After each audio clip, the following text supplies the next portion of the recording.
When people talk about Muhammad Ali's greatness, the usual names come up: Frazier, Foreman, Liston. But real boxing heads know there's another fight that showcases Ali at his absolute peak, and it doesn't get talked about enough. Cleveland Big Cat Williams, a fighter with devastating power and a tragic backstory. And the night he stepped into the ring with Ali, fans witnessed something that felt almost superhuman. Even Joe Rogan couldn't help but bring it up on his podcast. Yeah, and they took 3 years of his prime. That's what's crazy. I always point to the Cleveland Big Cat Williams fight. That was his best. Yes. You're totally right. That was his number one performance, and he was never 100% the same after that. But he still had his mind. Yes, but he didn't train for 3 years. That's part of the problem. Of course. And, at 30 years old, in that day and age, it was just a different world. Like, you don't train for 3 years. Not as much knowledge of nutrition. Right. Not as much knowledge of training techniques, The old-fashioned stuff in Deer Lake, Pennsylvania, not the same as no hyperbaric chamber. Right. Et cetera, et cetera. Yeah, they just robbed him. They robbed us, too, because he came back and he's a different fighter then. He was much more easy to hit, and, he became, he relied on his chin more, and, he didn't have the fleet of foot movement that he had before then. But he found a way to rise to the top again. Yes, he did. Wow, The championship mind was always there. That's 100% correct. But as a fan of boxing, it drives me crazy. Because you imagine what we could have seen in those 3 years if Ali had never been robbed, never took his title away, and allowed him to fight all those guys like Joe Frazier, George Foreman, all those guys with keeping the same skills that he had when he was younger.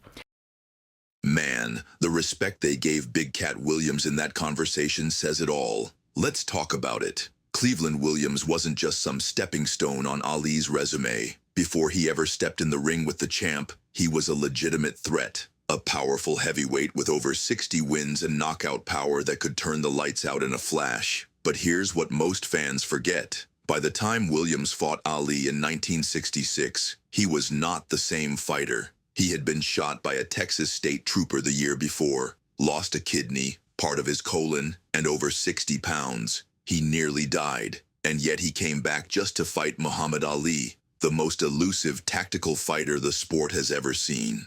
Ali's performance that night, some say it's the greatest single display of boxing skill ever filmed. Footwork, angles, head movement. It was pure poetry. But you still gotta give Big Cat his flowers. Even in that loss, he showed the heart of a warrior. So when people talk about Ali's best performances, this one always comes up, not just because of how sharp Ali looked, but because of who he was doing it against. A guy who had every reason to quit, but didn't. That's boxing history right there.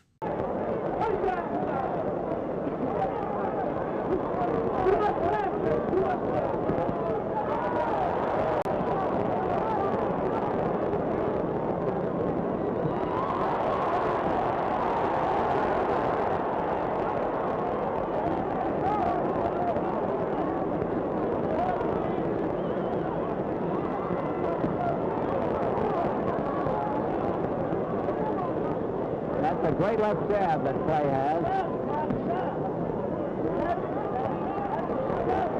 Williams does punch the left hook. Williams bleeding slightly from the nose. Now it's bleeding a little more. A testimony to Clay's sharp jab. That's the Ali shuffle.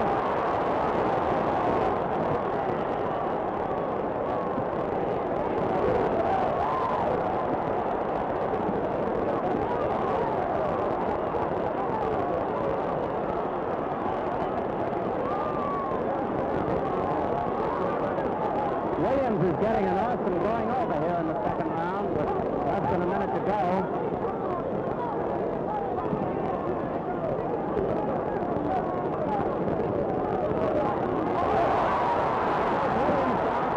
Right. There are 40 seconds left to go in the round. Taking the mandatory 8 count. 33 seconds left.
feet. Harry Kessler wipes off the glove. 2 minutes and 15 seconds left.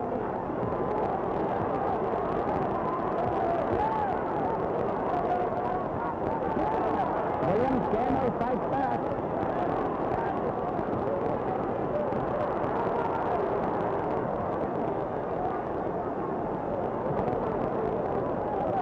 Williams bleeding from the mouth and the nose.